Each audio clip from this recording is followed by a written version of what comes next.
Maharashtra state बोर्डकडून time table प्रसिद्ध करण्यात आलेला आहे। तर 10वी आणि 12वीला असलेले विद्यार्थ्यांसाठी आता जो टाइम टेबल असणार आहे हा साइटवर उपलब्ध झालेला आहे। जर तुम्ही महाराष्ट्र स्टेट बोर्डच्या साइटवर आल्यानंतर बघू शकता, सर्वात अगोदर जी पहिली माहिती दिलेली आहे ती आहे 10वीचे वेळापत्रक आहे, त्यानंतर इथे 12वीचे वेळापत्रक आहे। तर नवीन टाइम टेबल हा साइटवर उपलब्ध करून दिलेला आहे। तर ज्याही विद्यार्थ्यांना टाइम टेबल चेक करायचा असेल ते विद्यार्थी डायरेक्टली महाराष्ट्र स्टेट बोर्डच्या साइटला येऊन त्यांचा टाइम टेबल चेक करू शकतात आणि साइट तुम्हाला व्हिडिओच्या डिस्क्रिप्शनमध्ये दिलेली आहे। तर बघू शकता 10वीचे वेळापत्रक अशा प्रकारे देण्यात आलेली आहे आणि जी एग्जाम असणार आहे ही 20 फेब्रुवारी 2026 पासून सुरू होणार आहे। तर जेही विद्यार्थी 10वीला असेल तर त्या विद्यार्थ्यांना आता अभ्यासाला लागणे हे गरजेचं आहे, कारण टाइम टेबल फायनली उपलब्ध करून दिलेला आहे आणि जो टाइम टेबल असणार आहे हा तुम्हाला PDF स्वरूपामध्ये आपल्या टेलिग्राम चॅनलवर सुद्धा देण्यात येणार आहे।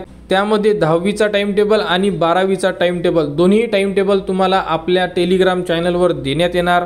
त्याचप्रमाणे 12वीचा सुद्धा टाइम टेबल तुम्ही इथून बघू शकता। यामध्ये आर्ट, कॉमर्स आणि सायन्स तिन्ही प्रकारचे जे स्ट्रीम आहे त्या स्ट्रीमचे टाइम टेबल उपलब्ध आहे।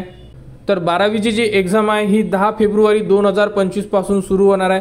तरी जेही विद्यार्थी 10वीला असेल किंवा 12वीला असेल तर त्यांची एग्जाम आता फेब्रुवारी महिन्यामध्ये सुरू होणार आहे। तरी संपूर्ण विद्यार्थ्यांनी आपल्या चॅनलच्या कनेक्टमध्ये राहा। 10वी आणि 12वीबद्दल जेही अपडेट असेल त्या तुम्हाला आपल्या चॅनलवर देण्यात येणार आणि त्यानंतर जे रिझल्ट असणार आहे किंवा ॲडमिशन प्रोसेस आहे याबद्दलच्या सुद्धा संपूर्ण ज्या अपडेट आहे तुम्हाला आपल्या चॅनलवर देण्यात येणार। त्यासाठी आपल्या चॅनलच्या कनेक्टमध्ये राहा, चॅनलला सबस्क्राईब करा व हा व्हिडिओ इतरांपर्यंत शेअर करा।